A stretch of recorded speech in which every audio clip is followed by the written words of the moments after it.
everyone, and welcome to another Scots Way Hay podcast. And I'm joined today by previous guest and good friend of Scots Way Hay, Rodge Glass. Hello, Rodge. Hi, Ali. It's good to be back. And we're going to talk about Rodge's new book, Joshua in the Sky. And we're going to do something a little bit different than the normal interview we do for these podcasts, because books and texts are central to Joshua in the Sky. And I thought I would name some of those as we go along. And Rodge, you could respond to them as you see fit. I hope that sounds okay. Sounds like my idea of fun. Excellent. I think, though, before we start, it would be a good idea for you to describe Joshua in the Sky to people. Yeah. So Joshua in the Sky is a mixture of an autobiography, looking back over 5 years of my own life, and a biography of my nephew Joshua's life. And a lot of the previous non-fiction writing I've done in my life in the past has been biography of a kind, an autobiography of a kind. So that's familiar territory for me. But in the past, I've always dealt with public figures or people that are in some way known or are still with us. And Joshua's life is different in that he lived for 3 hours in 2017 after he was born. And so it's a very short life that would otherwise not be seen. So the challenge of the book is to work out, well, whose life gets to be remembered and how, if I'm going to write a biography of Joshua's life, how do I get there? What does it look like? And how can I do some kind of justice to that life that's meaningful? It's probably worth saying a little something about the connection between us, aside from the fact that he was my nephew. So we both share this rare genetic blood condition called HHT, which my mum has and I have, my brother has, Joshua had, and one of my children does too. And most people who have got HHT don't know that they do, and we didn't know it could be as serious as Joshua's version of the condition. And so it's perhaps worth thinking about the book as being connected by our blood condition, and we'll perhaps get into exactly what HHT is and how it affects people as we move on. Well, do you have a kind of handy description of HHT? Is there such a thing? Funny you should ask me that. Yeah. Okay. So it goes across every race, creed, culture, society in the world. It's about 1 in 10,000 people, and it's basically it's a bleeding disorder that causes malformed blood vessels, and it affects things like the brain and the liver and the lungs. It used to have a different name in the 19th century, and for a long time nobody really knew what it was. Still, lots of doctors aren't very well informed about it. 90% of people who have HHT don't know that they have HHT. The most visible sign that is external is nosebleeds, and I'd always had nosebleeds to an extent, although they've got worse as I've got older. And my situation in some ways is quite similar to something quite typical, which is that usually there's about a 27-year lag on average between when people have got HHT and when they find out they've got HHT. Wow. And I was in my mid-30s before I discovered that I had it. But because it's one of these things that's passed down through the generations, 50-50 each time somebody is born, but there's this huge breadth of experience, and that on one hand you could have something so serious that you literally cannot breathe, which is Joshua's case, and on the other hand his dad, who has never had a single symptom but who also has HHT and has carried it all his life and passed it on. So it's very little known, very little understood, although that seems to be growing now. There's a place called Cure HHT that's based in Chicago that's doing a lot of research, and things are moving, but it's still pretty little understood. I guess my first question before we get on to looking at the texts is why you wanted to write this. Two very different reasons. One is, as Alasdair used to say, if something doesn't exist and you'd like to see it exist, then go and make it. Yeah. Well, he also would add, even if you are driven by the desire for fame and ego and all this sort of grand thing that he would say. But he was being, he was often being serious and joking at the same time. Yeah. But so there is no book published anywhere about HHT and the experience of people who live with it. There is one book that I'm aware of, which is a medical book about practically how to live with HHT. That's by somebody called Dr. Sarah Palmer. It's a US academic publication. But in terms of something that talks about people's experiences and how it affects people and families and communities living through it, the consequences of it, there just isn't anything. So that was one reason to do it. because there just isn't anything, so it raises awareness.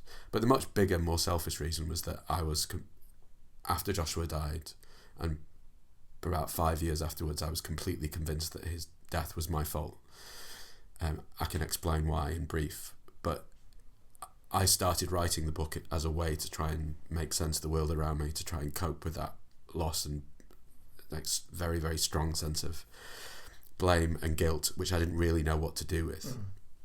And I had become convinced, this might lead us onto the text perhaps, but I'd become convinced that what I had essentially chosen to do with my life, which was to focus on storytelling and talk about the value of storytelling and how it can bring people together and expand our understanding and to help us live good lives. Essentially, after Joshua died, I began to believe that all of that was a complete waste of time, and that what I'd done with my life was to be distracted by all of these abstract things that were shiny things over here, and made a life out of books, and I'd missed this most incredibly obvious, blatant, clear thing that was right in front of me that had these tragic consequences. So I started writing what became the chapters of the book as a way of coping and trying to work through some of that guilt and blame and sharing it with Joshua's parents, my brother and my sister-in-law, and then incrementally, bit by bit, move towards trying to do something positive, shaped by other great Scottish contemporary non-fiction books that take unusual approaches to understanding a full life.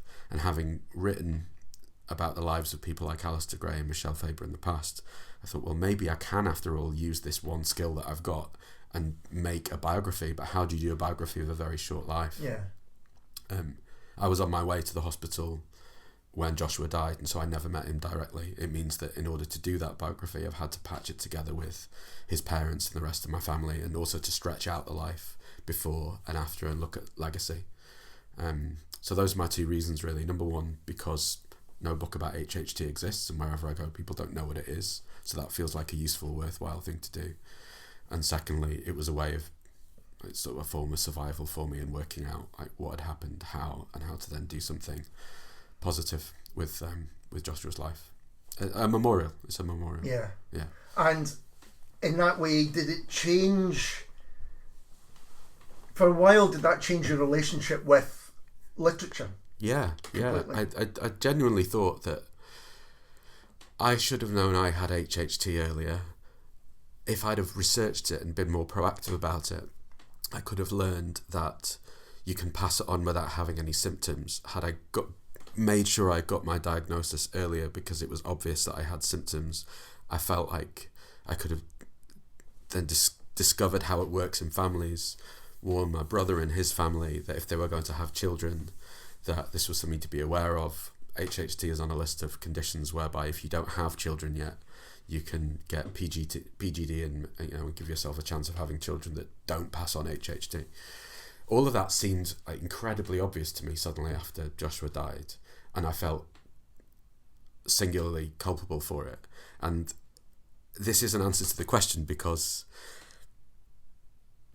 that was something that, had I not been so distracted by storytelling, which was basically my whole life and had been my entire adult life and had given me so much, for a long time I thought this was just a kind of waste of time indulgence that didn't really do anything that helped anybody except sort of help me hide from the world. And one of the things I say in the book is that I feel like the twin acts of writing and reading can be a way to face the world and hide from the world at the same time. So what I'm trying to interrogate as the book goes on, and using some of these case study texts and songs and various other things, basically imagined things, is to look at what the value of that is and try and move away from that sort of self-pitying, guilt-ridden, woe is me, everything is my fault thing at the beginning that I couldn't get away from, and try and find a more nuanced position where I can be both more informed, but also sort of to use the skills that I've got and to recognise that actually there is a huge value in storytelling. Every single culture and community has it the world over. There's a huge ways that it benefits us. It's not like, I locked myself in my room for 20 years to only read stories and not pay any attention to any other human beings. But I had to work through all of that in order to get to a place where I could sort of forgive myself for having spent my adult life on this thing. Recognise that I did need to take some responsibility for what I didn't do, and then try and take the skills that I've got as a writer, in order to do something that was useful and positive for the family. So Joshua's mum always said that her and often the biggest fear of any parent whose child has died is that they'll just be forgotten, or it'll seem like they were never there. And often people are uncomfortable, or they want you to quote unquote move on, or they're a bit embarrassed. In the culture that I come from, and the community I come from, again, children that have very short lives often are not recognised or included in the tribe. So there are lots of reasons why it would feel like there is a serious danger of that person being forgotten. The contribution I was able to make once I'd gotten to the other side of, oh, what a waste of time stories are, is to be able to go, okay, well, I actually have this skill that can ensure that he's not forgotten, and make something that is a memorial to the life that isn't just purely tragic or purely sentimental, although of course it has those elements in them, but something that also contains some joy as well as some pain, and takes an unusual approach to trying to understand, what a life is, because a life isn't just the amount of hours you spend breathing, it's the impact on people before and afterwards. And in our family in particular, that impact has been huge. It's been transformative since 2017. So was part of what happened when writing the book reconnecting with texts themselves? Yeah, definitely. Definitely. I felt like I couldn't really read much or concentrate much or think clearly for a long period after Joshua died. I mean, I'm sure lots of people will recognise this. You can sort of get up, go to work, look after other people, show care, be nice, all that sort of stuff, whilst also feeling completely like you cannot cope and cannot continue in any way, shape or form. And I did that for several years after Joshua died, before everything fell apart for me. But I did have a very different relationship with reading and writing after he died. I found it a lot more difficult to do. But that's the thing I've always loved. And there's so much generosity in the writing that I love, and it helps you connect. It helps you understand yourself and other people better, and brings you closer to other human beings. Michel Faber always used to say that literature is unique because it reminds us both of our specialness and our commonality at the same time. And investing in the stories of others allows us to do that in these exciting ways.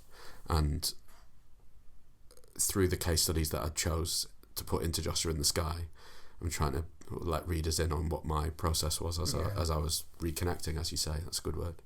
And I see that throughout the book there are these texts, so here's just a few of them that I'd be interested to see what you're going to say about. And the first one being Caroline Bird's Rookie. Yeah.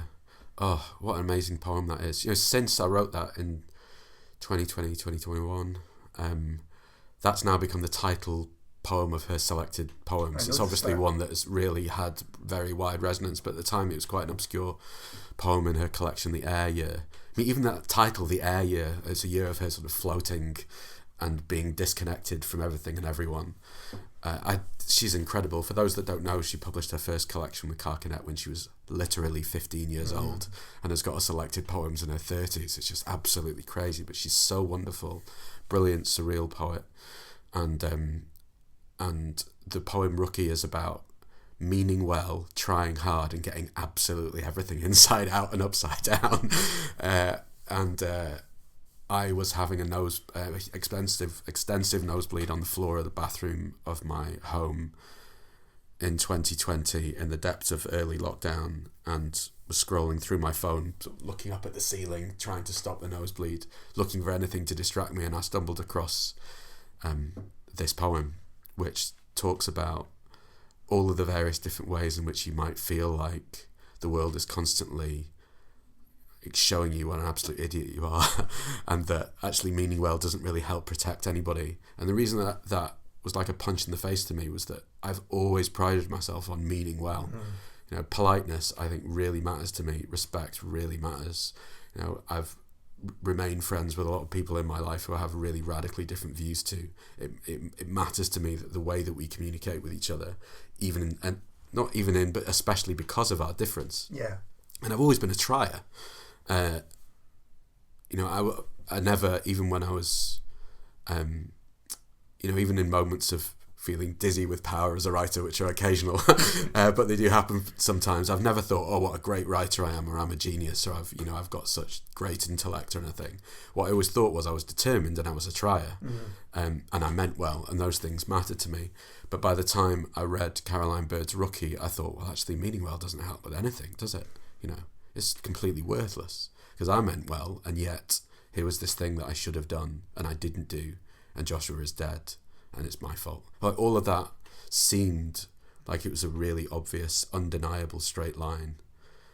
And over time, and in looking at some of the other texts, it became obvious not only that my family didn't necessarily agree with me about that straight line, but that they didn't know what I was talking about. And they were just worried about me. They could see that I was in difficulty and was struggling, but they couldn't put together the things that I was putting together. You were making connections that they couldn't see that were there at all. Yeah. At one point in the book, my brother says to me, but we wouldn't have done anything differently. I know what you're saying, but I just don't agree with you. It wouldn't have made any difference to anything. But of course I wouldn't listen. And there are times in all of our lives where we're emotionally vulnerable, where others that care about us might be trying to reach out or help us understand or to make us feel better, whilst also telling us the truth at the same time. And sometimes you're just not ready to hear it. And that's where I was, particularly when I came across Rookie. I mean, for anybody that doesn't know it, it's well worth looking up. It's just full of these bizarre juxtapositions which are so typical of her work. She'll be putting buttercups in milk, and opening a wine bottle with a cutlass, and just sort of all these hugely just random things that show that sort of disarming surprise, and her language is so fresh. I also like Caroline Bird because the vast majority of the time she just simply shares poems by others she really likes. It was really rare for her to see her post anything of her own. Right. That's part of the reason why it stood out. But I think she's fantastic. So the next one I want to talk about is Department of Speculation, for some interesting reasons as well. But I don't know this text at all. Jenny Offill, is it? Yeah, she wrote Weather, which was really successful a few years ago. Right. American writer. That's it's kind of experimental in a way. It's a story of a marriage falling apart, and it's in some ways a very, very simple story, but it's digressive in the way that Joshua in the Sky is digressive. It interleaves 2 or 3 different sets of things at the same time. It's kind of thoughtful, it's quiet, very, very beautiful. But I ordered a copy of it early in lockdown, and it arrived through my letterbox, completely loaded with somebody else's notes, and with a message in the front from somebody to somebody else, basically apologising to them for the way they treated them, and trying to use the book as a way of persuading them to be forgiven. And I was fascinated by who had written this. I couldn't really make out the names, I couldn't work out the genders, and there were periods of the book where there was loads and loads of scribbled notes, things circled, things underlined. The person who was doing the writing was trying so hard to persuade this other person through the text of what they wanted them to see about their own relationship. And then there are other periods where they didn't write anything for ages and ages and ages, and you wondered what had happened to them. So it felt like I was reading that book, but also reading through that relationship, and it showed something that we always feel about other people's stories to an extent, I think, is that sometimes you feel like you can touch, and sometimes you just can't get anywhere near. Yeah. There's a quote from, let's say, John at the moment, because at the beginning, I think, so that you will learn to trust me again and yourself completely. I thought that idea of trust is actually kind of central to what's going on as well, trusting yourself again. Definitely. And maybe other people, as you say, you're maybe not taking what other people telling you on board, but they're maybe saying, it's okay, you're okay. Yeah, that's absolutely true. And I read and reread that message, and I was so distracted by it. At times I couldn't concentrate on Department of Speculation at all, because I was just interested in these 2 people, and how had the book come to me? Was it her that had sold it on? Was he dominating, abusive, awful? Was he actually really quite caring? And maybe the book had been moved on for some completely innocuous reason. You just never know.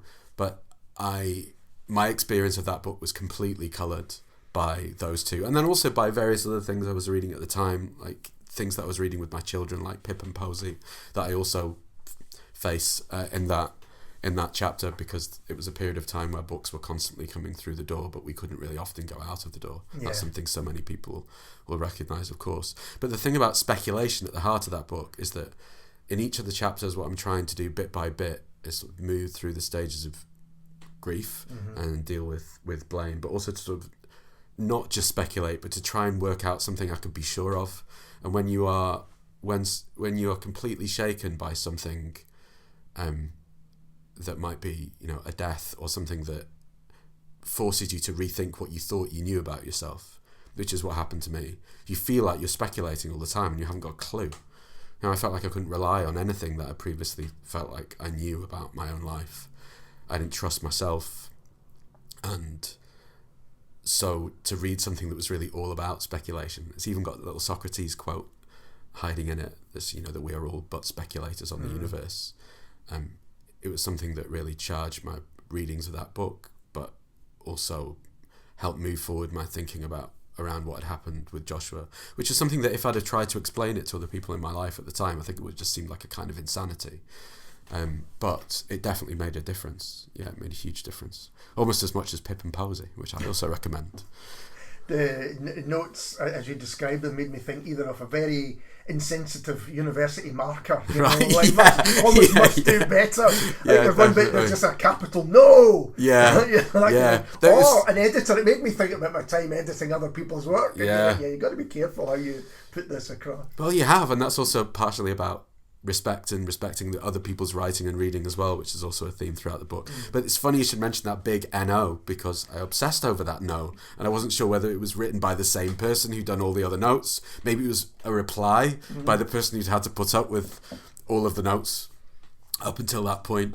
And when there's a huge NO scribbled onto a single page of a book, you can't help but go back and speculate yourself about what on earth that could possibly mean. What's the relationship between the thing that's being discussed in the story and the experience of the person who's doing the reading?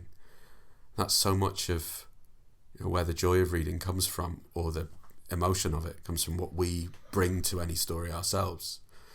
And something I haven't quite said yet, but that I probably should say, is that for me, for a long period of time, every story was a story about Joshua. Any of us that have been through a big emotional upheaval of some kind are likely to be able to relate to that in some way. I think you just see it in everything, because that's what's at the forefront of your mind, and you bring it to no matter what you come across. And our lives, our culture, our society is so full of multiple different types of storytelling, we don't even recognise we're coming across all of the time. It's often packed with emotion. And the thing you see the most is the thing that you're looking for, is the thing that is in your own experience. So, I mean, not just in text, but songs on the radio that might come on, everything's felt more keenly. Yeah, absolutely. It reminds me that there's this bit in a chapter on Purpose, which is about the taxi driver that I have a falling out with, about Bob Dylan's No Woman, No Cry. And without giving it all away, basically he believes that what what Bob Marley really meant. Dylan is elsewhere in the book, but what Bob Marley really meant with No Woman, No Cry was that if there were no women in the world, then he wouldn't have to cry. And we had this disagreement where I was going, I'm fairly sure Bob Marley was a pacifist. I think what he meant was that he didn't want any women anywhere in the world to suffer, and that that women's suffering was a terribly tragic thing. And this guy just looked at me like I was a complete idiot. He was like, just listen to the words. It's really obvious in the lyrics. No woman, no cry. And then he got so emotionally worked up, so angry, and reverted to all of the women in his life that he was frustrated with, and how his ex-wife had ruined his life, and his daughters didn't appreciate him, and his mother ruined his life as a child. And he was totally righteous, really believed it. And for him, when No Woman, No Cry came on the radio, it was a huge outpouring of grief and love and emotion and justification and all of these things that I couldn't see. I just saw the world very differently. But it's comic, but it's also serious, because it shows us how seriously we take the storytelling we come across in our lives, and how powerfully it can speak to us, and also how radically different the things that we find in those stories can be. So how the readings of different texts can be absolutely different depending on the person and the time. Exactly. So the next one I want to bring up is Tom Leonard's Passing Through. Yeah. So Tom Leonard's Passing Through was published by an independent Scottish publisher called The Common Breath, which was short-lived but did wonderful, wonderful things, as many great independent Scottish publishers do. And it was run by a guy called Brian Hamill, who I knew a little and had worked with when he was younger and had reconnected with in the couple of years before Passing Through was published. It was actually in the years when I was stranded in England trying to get back to Scotland. And he and I were in very, very regular contact before he committed suicide in, I think, 2021. And that was during in and out of lockdowns. And Brian had sent me a copy of Passing Through that arrived with me days before he went missing. And then there was a period, as you might remember, for a couple of weeks where we didn't know if he was alive or not. And what I was trying to do with that, in that chapter, and it's interleaved with several other texts as well, Kathleen Jamie's Magpie Moth, and Jenny Erpenbeck's The End of Days, which is about a Jewish baby who dies, was to try and explore what we think we know about the power of stories. And one of the things that always struck me about Brian, because I never pretended to be extremely close with him personally, but we did connect very strongly over the power of storytelling, and it seemed to be, and he often said, it was what kept him going. And so you can't help but reflect after somebody commits suicide on, you know, why it might have been that suddenly wasn't enough for them, or maybe they went through periods where it was enough and others where it wasn't. But he, as I'm sure he must have posted to lots of others at the same time, he posted out lots of copies of Passing Through very shortly before he died. And aside from being a stunning collection of Leonard's work anyway, just utterly fearless, and even the phrase "the common breath" came from Leonard. So he was obviously a key writer for Brian.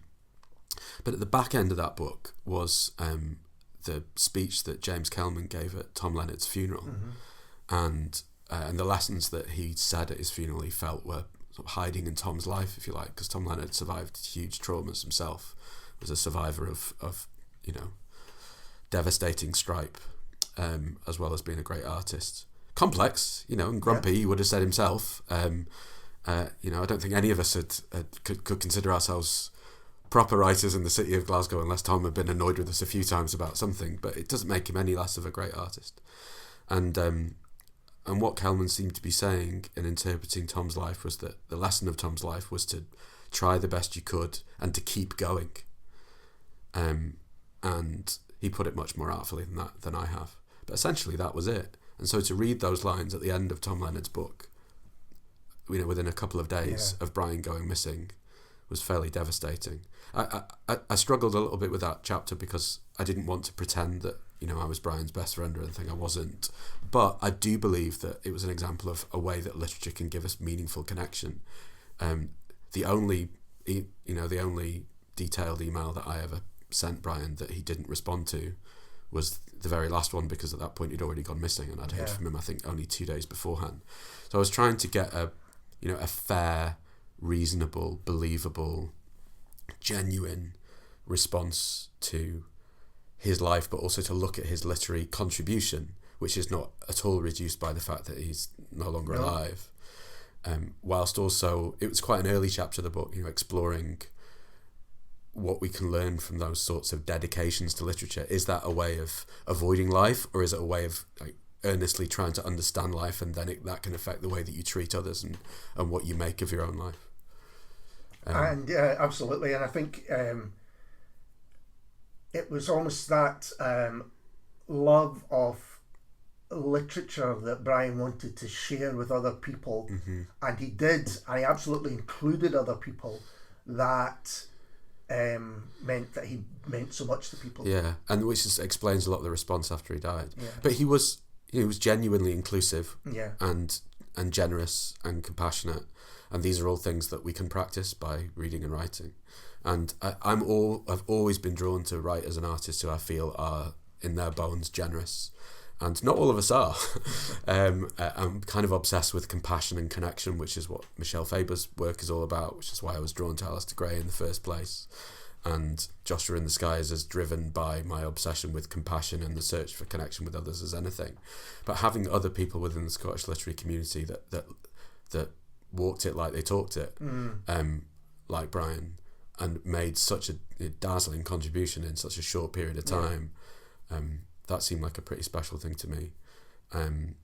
The chapter includes, reflections on Tom Leonard and passing through in the Kelman section. Yeah. But in some of the chapters, I interleave several different texts at the same time, as well as little parts of my own autobiography, and patching together those initial couple of years after Joshua died to help make sense of them.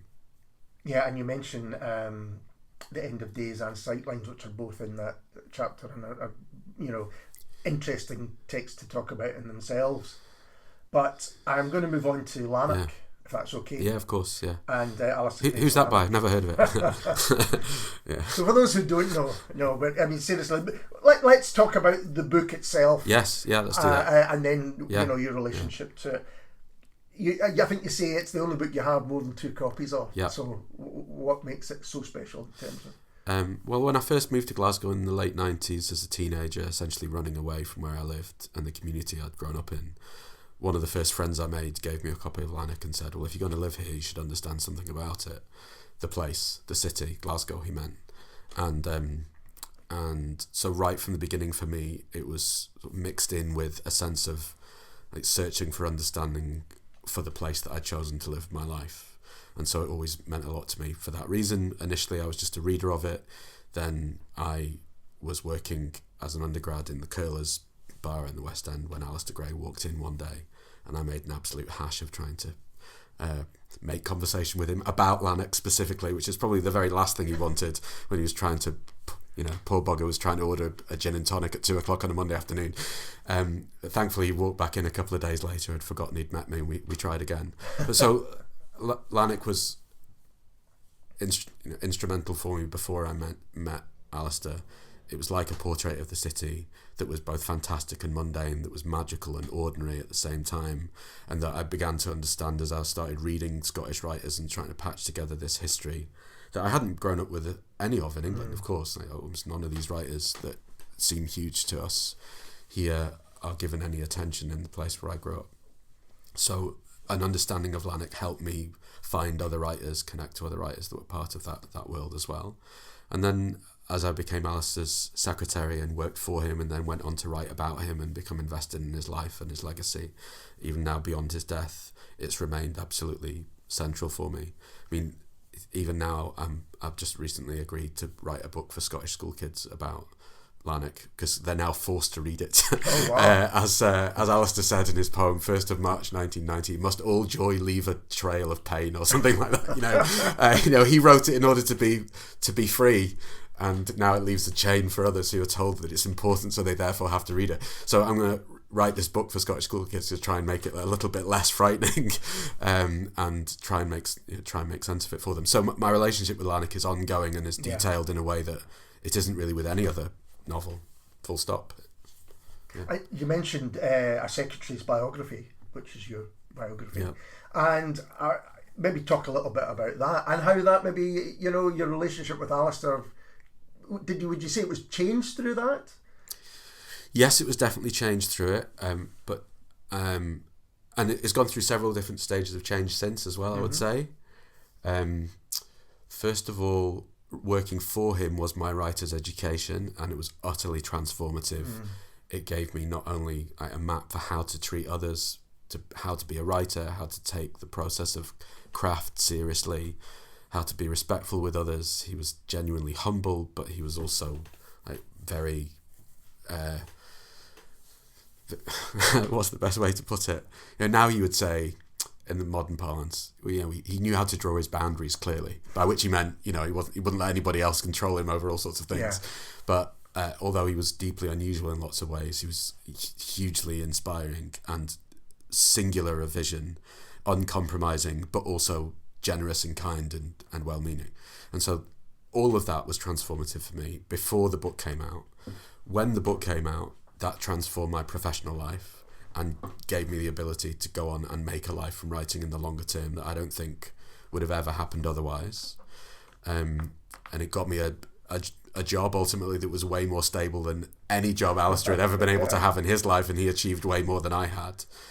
for a couple of years after the book came out, we didn't do events together and things, and we kept more of a distance, and it was important the book was seen as what it genuinely was, which was independent. He didn't read it before he reviewed it for The Guardian when it came out, which gave me a nice surprise.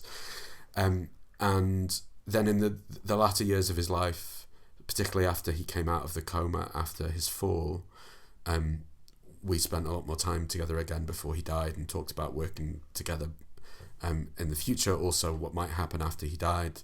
And even since then, I've worked very, very closely with the Alasdair Gray Archive on all kind of aspects related to his legacy, creative commissions for new writers to respond to his work in the way that he responded to others.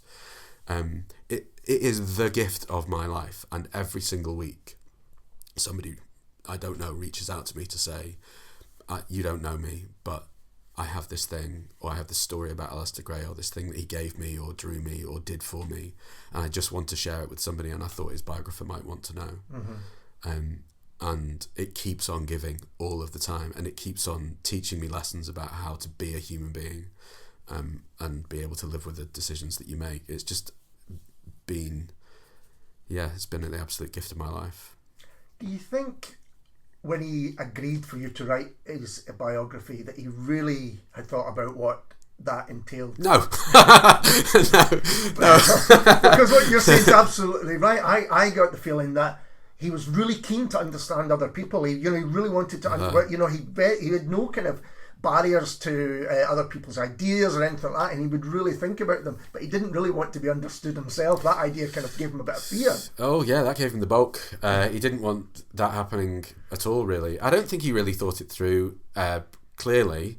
But then his mind was on other things. He was making lots of stuff at the time. He had a sense that he wanted it to be Boswell and Johnson. Yeah, be my Boswell. Yeah, he did genuinely say, "Be my Boswell," dancing a jig around the room and sploshing whiskey everywhere. That was a real thing. Yeah, that was a real thing. And I think he understood that there would be an element of portraiture there, which would be more interesting. And I think he felt like the best bits of the book were the portraits, and I agree. But I was very young when I did it. Also, I didn't have the understanding of visual art in the way that I did literary art. And at the time I was writing it, the literary reputation completely outstripped the visual art reputation. And as I've got older and that has become a little bit more balanced in the way that he's now seen, which is much for the better, there's now more value on his artistic work. It's more organised, it's more widely seen, it's more widely exhibited. But also, I've had 15 years to catch up and to learn more about it as well, and to see how it fits into the life. So I think he probably knew that I wasn't going to do something that would give a lot of time to the visual art, because I obviously didn't understand it, and I was in my 20s at the time. But he knew that I was genuine and that it would be loving, but it would also be critical. Because we both knew that something that was purely loving and subjective is not much use to anybody. Even in the review that he did in The Guardian, he was sort of pretending to be offended by lots of very small things that he wasn't really, in order to try and make it look like there was some sort of larger distance between us. But he said that we would remain friendly despite it, and we always did. He could have cut me off at any time. There were serious consequences for him in his personal life and his working life because of my biography. And he didn't shrink from any of it, and that is a measure of the man as well. At any point he could have said, you know what, it's a bit complicated for us to know each other now. But he never did. And you talked about that piece in The Guardian, which I think you say a lot of people thought this is almost a spoof, or it's a fun, but actually, as often with Alasdair, in my experience, there's seriousness underneath a lot of those, whether it's the voices, there's a lot of seriousness going on. You don't have to choose between the joke and the being serious. In fact, the jokes are a way of getting through what he's really serious about, and it's kind of disarming. The accents and the voices and things like that were often they were both a coping mechanism and also a way of him using his own personality, which I think now, if he was growing up as a child now, we would, as absolute standard, describe as a kind of neurodivergence. But he didn't grow up in that world. He was using the way that he knew people saw him and his own awareness of his own personality in order to joke his way through, but also to make serious points. Just trying to reflect on what I had learned about other people's lives from that process of writing about him. I'm quite self-critical about the way that I chose to present him, but also I'm trying to make the connection between that defining moment of my work and personal life, and it was both, which is writing about Alasdair, which is like a lottery win for somebody like me. How that then impacted on the decisions I made afterwards, and how I then chose to write a book about Joshua. There's a chapter in Joshua in the Sky called On Telling the Truth, which moves about in time, moves into the present, before Joshua's death, after Joshua's death, talks about me as a young man, me after my first daughter is born as well, and times at least Lucia, my daughter, or I are in connection with Alasdair in various different ways at the back end of his life. And although this particular event happened before Joshua was born, it's one that I go back and reflect on a lot, which is that in Oranmore, shortly before Alasdair had his fall and went into a coma in 2015, there was a day when they showed 2 films. One of those films was called Under the Helmet. It was an old black and white, very serious, very slow film about Alasdair's art. Which would have been before Lanark. Way before Lanark. Yeah, 17 years before the publication of Lanark. As an artist then, that was what, yeah. But barely. Yeah, okay. But yes, yeah. And he got that documentary through a friend who had the power to make it happen, but it made him seem like a significant artist when he was completely unknown. And in fact, that was part of the reason he managed to try and get away with pretending that he was dead, because he believed that a dead Scottish artist would be more interesting to BBC Two UK-wide audiences in 1964 than a living Scottish artist. So they showed that documentary alongside the one that Kevin Cameron made for the BBC for Alasdair's 70th birthday, by which point he was beloved, very well known, particularly as a writer, but a growing reputation as an artist as well. Anyway, so I stood next to Alasdair watching these 2 films in 2015. He signed a picture for my then very young eldest daughter, Lucia. And I think it was uncomfortable for him not only to watch these films and to see how he was perceived, but also to stand next to his biographer, though we had remained friendly, as he said we always would. So I reflect on these particular moments standing next to Alasdair, because after Joshua's death has happened, I'm looking back on them and thinking about what I've learned from writing Alasdair's life, what mistakes I'd made, what value it had, what I'd learned about how to be respectful, meaningful, to not flinch in the face of something that's difficult, to be independent-minded, but also to be compassionate and generous, and all the things that Alasdair had about him. And looking back on those moments forced me to think about, well, if I am going to try and make sense of Joshua's life, a life that nobody has seen and could easily be disappeared, what would be the appropriate way to do that? So in Alasdair's life and work, and my book about him is still utterly central, even to this book now, the best part of 15 plus years later. Because once you've written a book that changes your life, it can't be unchanged. Yeah. And even now I'm still involved after Alasdair's death with the Alasdair Gray Archive, with Creative Commission series. I teach Alasdair's work to undergraduates at Strathclyde. I'm invested in the work. After the Poor Things film came out this year, there's of course been plenty of attention, and in some ways more than ever. So I feel more personally invested than ever. But all of these years later, after that initial publication, I'm still finding new lessons in that process. And those lessons really helped me to write Joshua in the Sky. So it makes sense of why an early chapter of the book is really returning to my relationship with Alasdair all these years after initially writing his biography. Do you feel in a way that this book is everything, you're bringing everything that you've learnt and things to it? Because everything refers back to it, throughout. And do you think that's part of it? Yeah, I think so. It's on purpose that I refer to lots of other books that I've written. I have a chapter that looks at Michel Faber's work, and I was writing these 2 books at the same time because my last book was about Michel Faber, again, which returns us to ideas of generosity and compassion and the search for connection.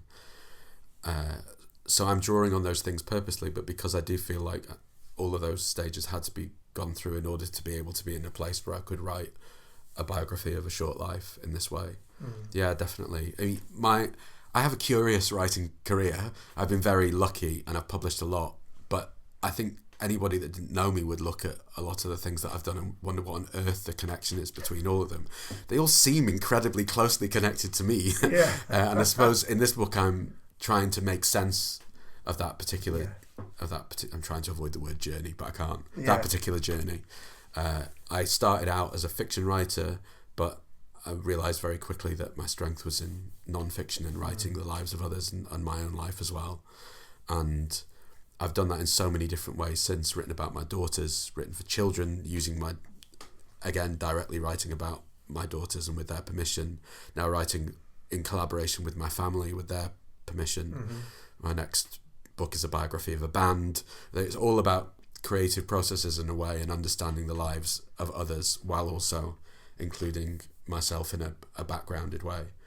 I suppose the main thing that's changed is that with Alasdair, I was then making myself the butt of the jokes, and I'm very much a backgrounded character that was kind of silly in a way, and because the point was really that all the focus was on him. Yeah. Essentially, I was just there to serve him, and the relationship there has changed slightly. But I certainly feel like all of my books in the past have led to this one, and without those, this one couldn't exist. You referenced a few short stories throughout, and one I was really interested in was Hassan Blasim. Is that the Hassan Blasim? Brilliant Iraqi writer. The Market of Stories. Yeah. Oh, I love this story. Some listeners might know Comma Press, who are a brilliant independent press based in Manchester.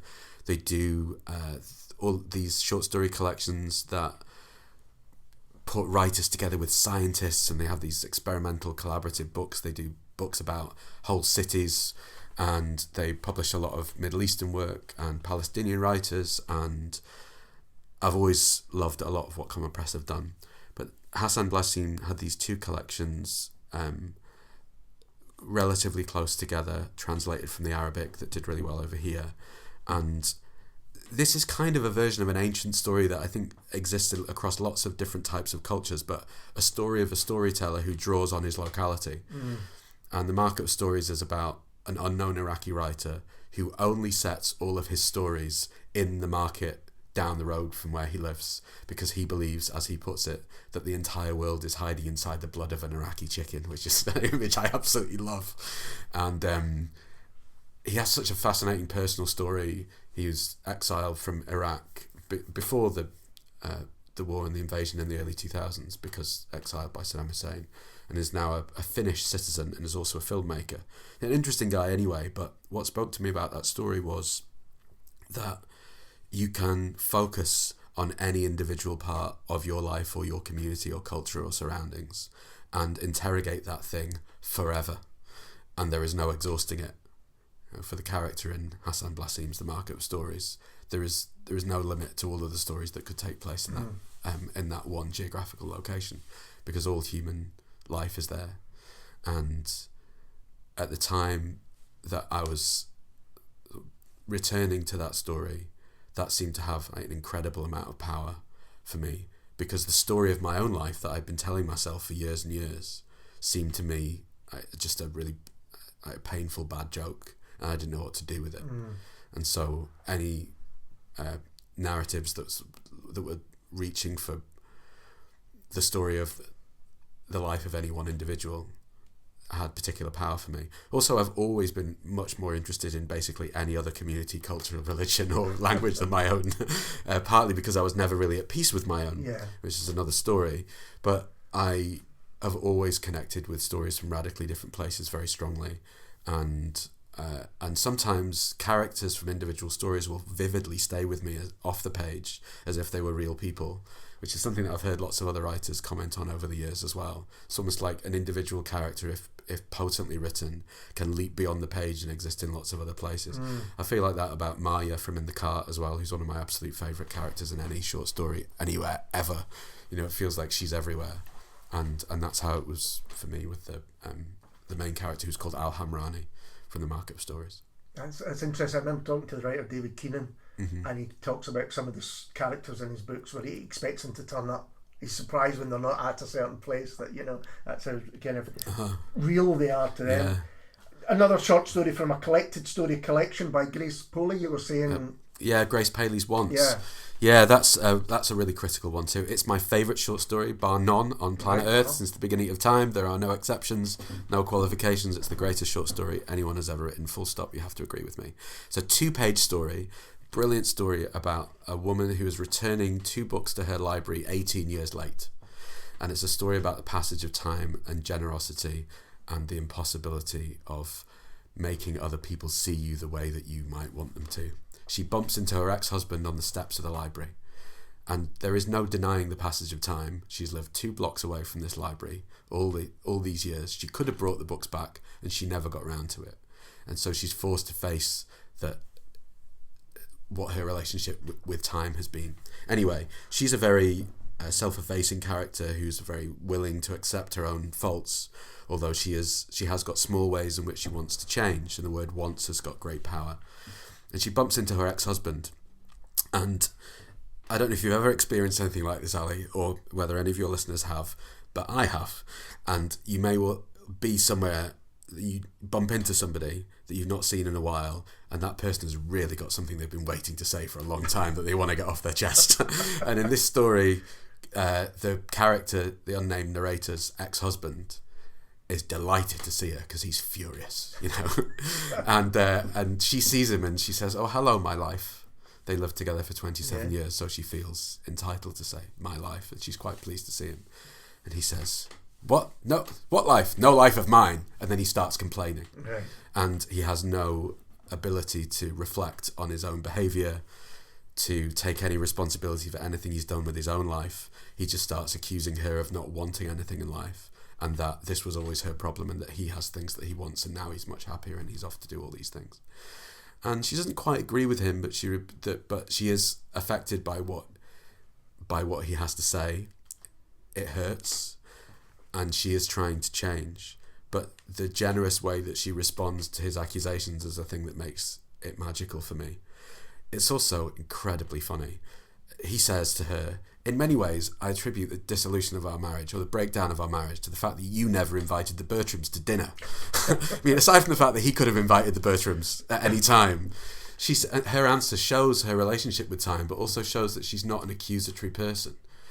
And I suppose this connects with me because I've had a difficult few years, and I don't want to turn into a better person. I want to be more generous because of it, not less. And I love her response.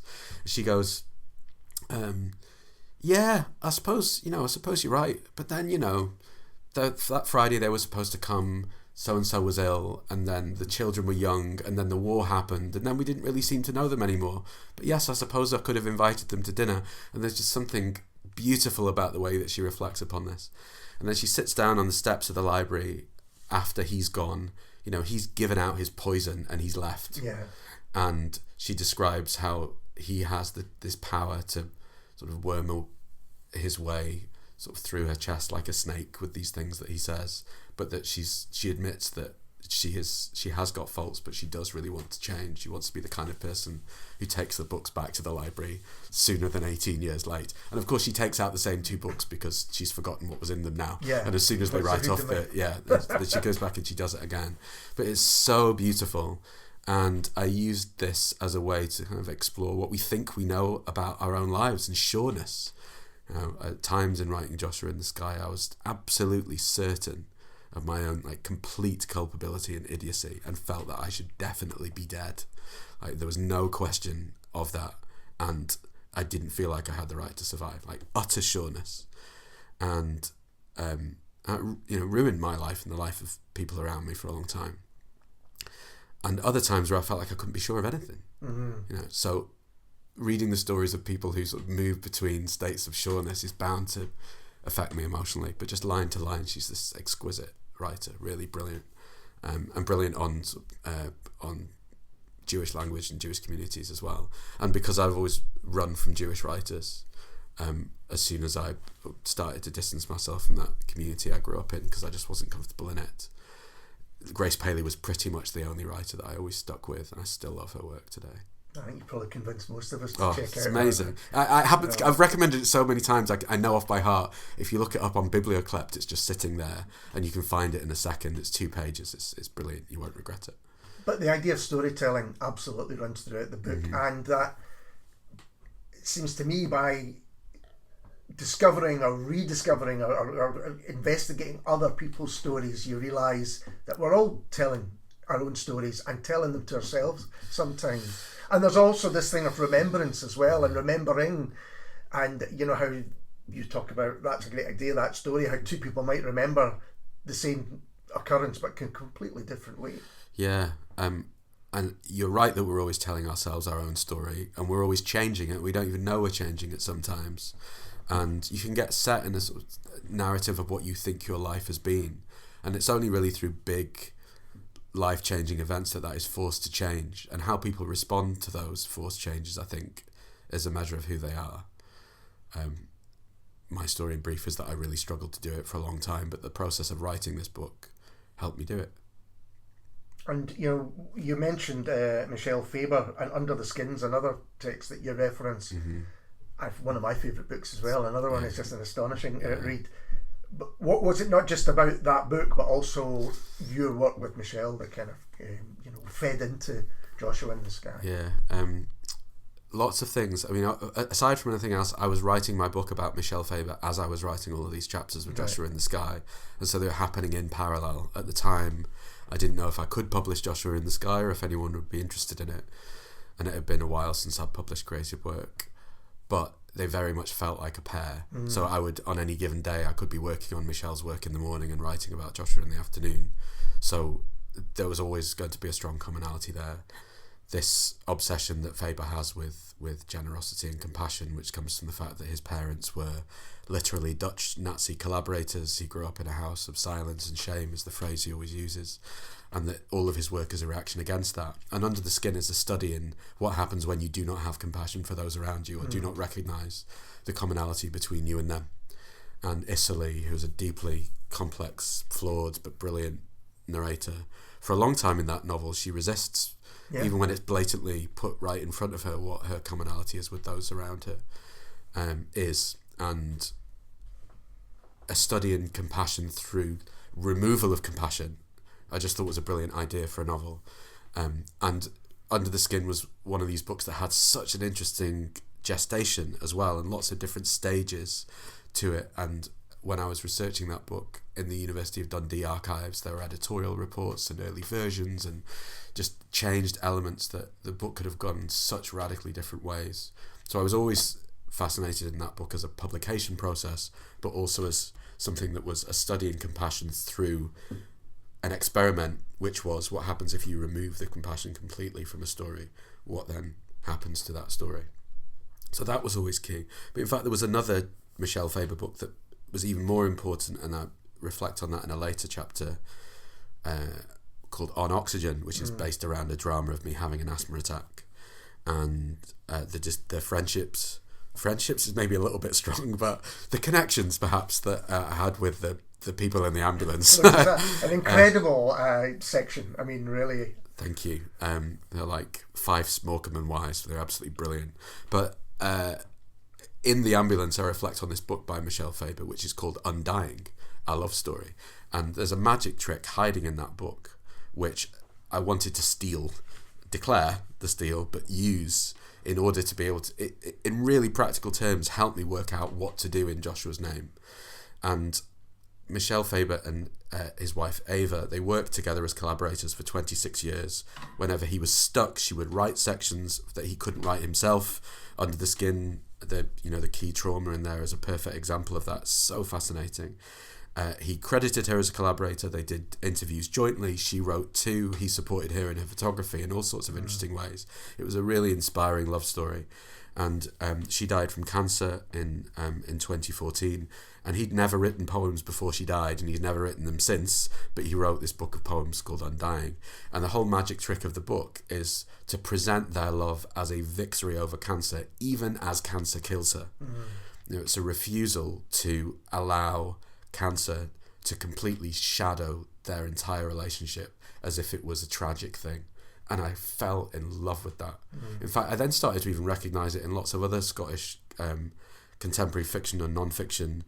Michael Pedersen's book Boyfriends is a perfect example where he chooses to present his relationship with the musician Scott Hutchinson, who committed suicide, as a vibrant and vivid and fun thing right till the end, and chooses to foreground all of that and to background what might be mawkish or sentimental. So what has that got to do with Joshua? Well, I wanted this book to be a kind of magic trick too. And I thought, well, what I'm going to do here is to try and tell the story of a short life, but not do the obvious thing that people will expect of a story of a short life, which is to make it only tragedy. Obviously, tragedy is in it, obviously tragedy is crucial to it, but that's not all it is. And if you're going to look at the legacy of any individual life, you have to look at it much more broadly. And Joshua's life and death has now had a hugely positive effect on me personally and on our family more widely. And now, hopefully, as this book is published in small ways, it will have further positive impacts on others who also will have never read any narrative about HHT because they don't exist. So all of that helped me towards how I could write a biography of Joshua's life that wasn't just about just something that was awful and terrible and sad.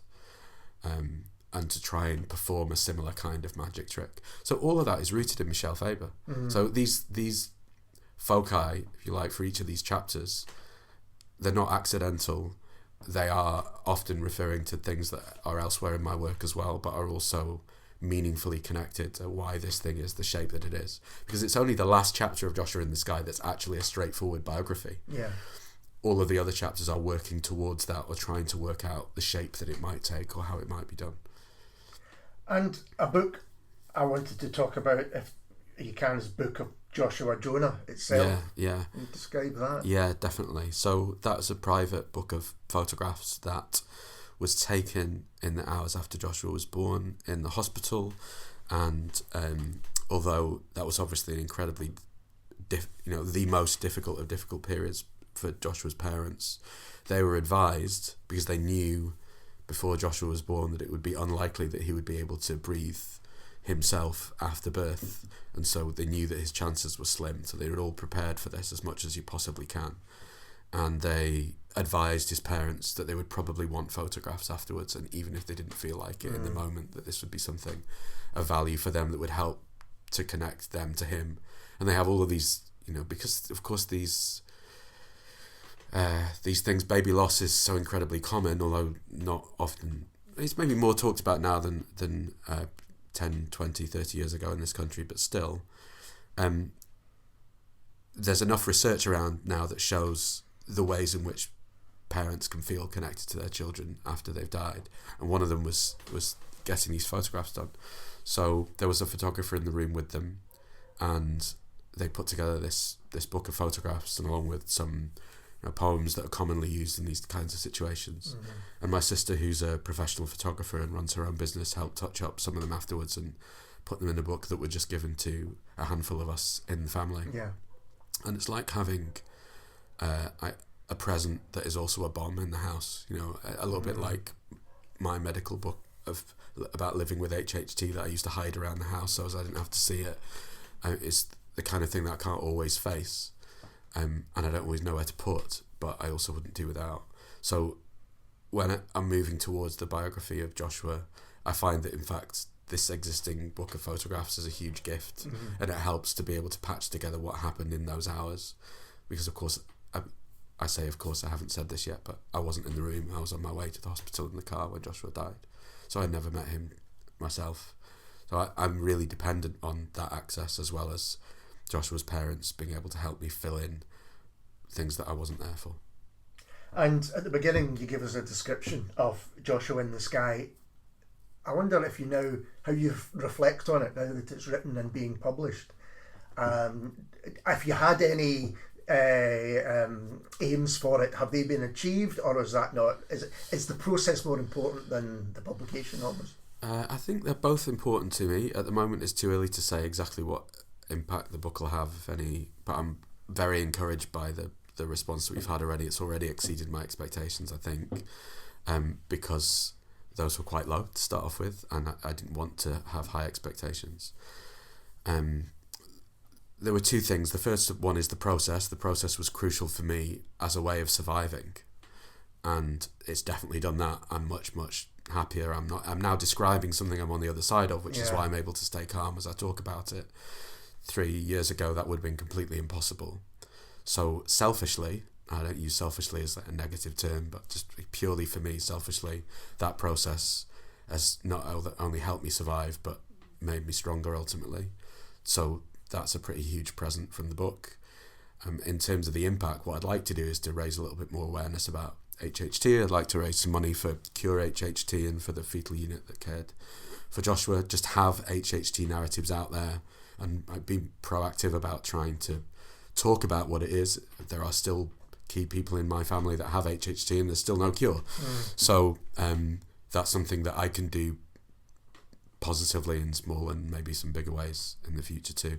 Let's see how the book is received. There's no reason for anybody to think that it's any good. Let's just wait and see. But I do have a curious calm about it. I feel like because it's tracking a period of my life that was incredibly difficult, but largely that period is over simply because of how long it's taken to get the thing finished and made and published.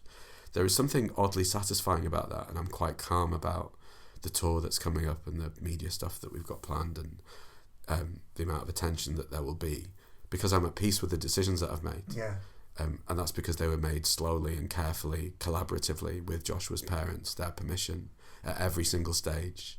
It's a collaborative thing, and all of that gives me peace. So I think it's likely that I will feel like it's done what we wanted it to do for that reason.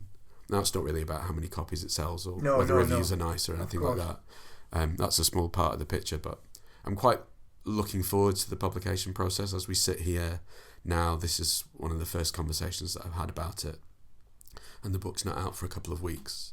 But knowing that there are, a dozen events plus in the next 6 weeks or so, I don't feel any kind of anxiety about it because I'm not uncomfortable about what I've done, why I've done it, or my ability to be self-critical about that process as it's gone on.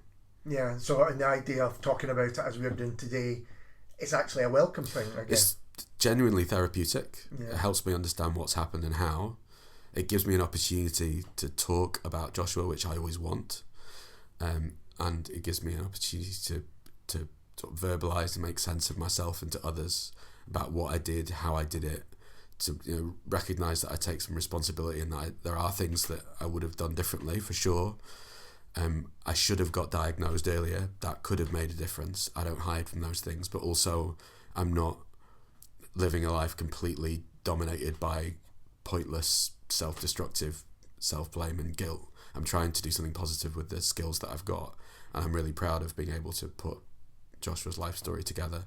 And now the very thing that his mum said it was her greatest fear, which is that he would be forgotten, that literally cannot happen because there's a book for all of us, and by all of us I mean in the family, but anybody with HHT or that's interested, Joshua's not forgotten, is he? So that can't be.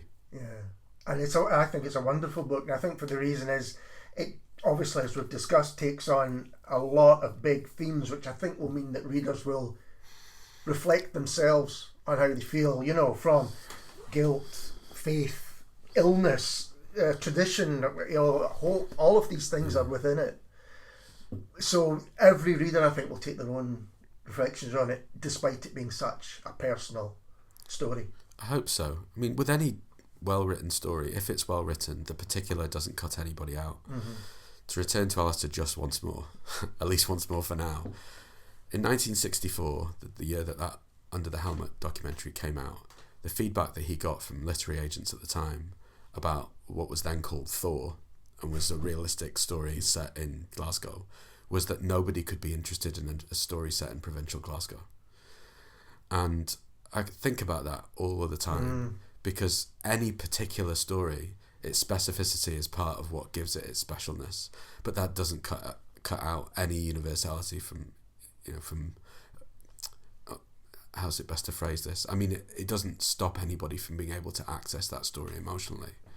And yes, this story is very particular to a rare blood condition that most people won't have heard of, and also it's rooted in a very particular part of the Jewish community that I was brought up in that many readers won't know very much about.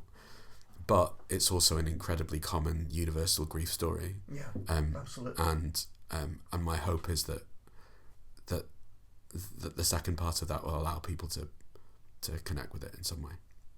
Rodge, thank you so much for taking the time to talk to me. It's always a pleasure, but particularly a pleasure to talk to you about Joshua in the Sky. Thank you so much, Ali. And we'll be back soon with someone completely different.